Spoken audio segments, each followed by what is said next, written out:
All right, howdy. Well, we have an update. We got the engine into the car. Just wanted to give a little bit more details on what we have here.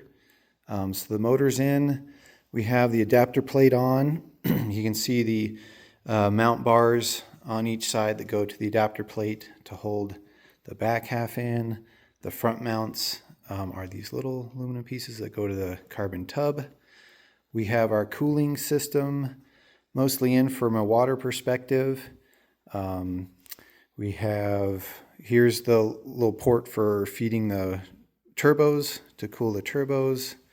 One thing that I didn't show last time is an adaptation we made to the sump pump that has the oil. This also has a shaft that in the stock version has a water pump here that's fed off the motor. We removed that. One of the biggest reasons, we wanted more flow, but it had this pipe that went up and over right behind the headers. That was definitely a hot spot to actually heat the water. We didn't want that. So more flow, a little bit tighter packaging. We went with an external pump that we hang right off of the radiator here. And so that has done wonders for us. We also changed out the radiators and made these a bit longer. This shows it a little bit better, how the stock version sits about a little wider angle. So we decreased the angle, but that allowed us to get a much bigger core in. We had to add a mount to the front here.